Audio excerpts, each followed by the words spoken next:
জুরির কিতাব থেকে শহীদুল্লাহ বাহাদুর যেটা বলেছে সেটা তার রেকর্ড আছে, এবং আপনি যেটা প্রশ্ন করছেন সেটা আপনি স্পষ্ট বলেছেন।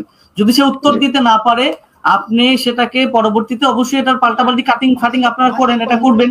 বাহাসের শর্তাবলীতে তো লেখা আছে মূল কিতাব থেকে দলিল দিতে হবে, তাই মূল কিতাব থেকে যদি দলিল দিতে না পারে সেটা এটা তো ইমরান মাহমুদ ভাই আপনারা বিচারক।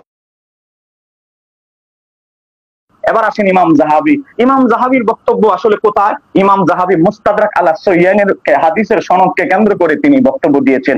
সেখানে কি বলেছেন দেখেন, তিনি তালখিসের ভিতরে ইমাম জাহাবি রাহমাতুল্লাহ আলাইহি লিখতেছেন 4 নম্বর পৃষ্ঠা হাদিস নম্বর 4, তিনি এই হাদিসটা উল্লেখ করেছেন আনা মাদিনাতুল ইলমি ওয়ালিউন বাবুহা, আবু সাউতের সনদ উল্লেখ করে তিনি বলতেছেন ইমাম হাকিম সহি বলেছে, ফাকুল তো আমি বলি বাল মাউদুক, আমি বলি হাদিসটা জাল। আচ্ছা, এরপরে সুম্মা কওয়ালা, তারপরে ইমাম হাকিম বলেছে আবু সাউত কি সাকাতুন মামুন, আবু সাউত সেকা নির্বুদ্ধ করাবি।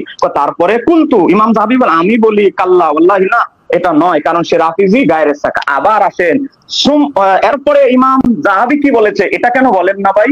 এরপর ইমাম জাহাবি বলতেছে ওয়া ইন, তবে তবে ওয়া ইন ওয়াসাকাহু ইবনে মাইন, তবে ইমাম ইবনে মাইন তাকে সাকা বলেছে। কোথায় ইমাম ইয়াহইয়া ইবনে মাইন, কোথায় ইমাম জাহাবি? ইমাম জাহাবি তো শুধু আসমাউ রিজালের ইমামদের কৌল নকলকারী, আর ইমাম ইয়াহইয়া ইবনে মাইন হচ্ছে আসমাউ রিজালের ইমামদের ভিতরে সর্বোচ্চ চূড়ায় যার অবস্থান। সেই ইমাম ইয়াহইয়া ইবনে মাইন তাকে সাকা বলেছে, এটা তো উল্লেখ করেছে। তার আবার প্রতিবাদ ইমাম জাহাবি করে নাই। তারপরে সুম্মা কওয়ালা, তারপর বলতেছে ইমাম হাকিম বলেন, আল হাকিম বলে ওয়ালাহু শাহিদুন বিসনাদিন সহিহ, তবে হাদিসের সনদ শাওয়াহিদ সহি সনদ সাক্ষ্য দেয়।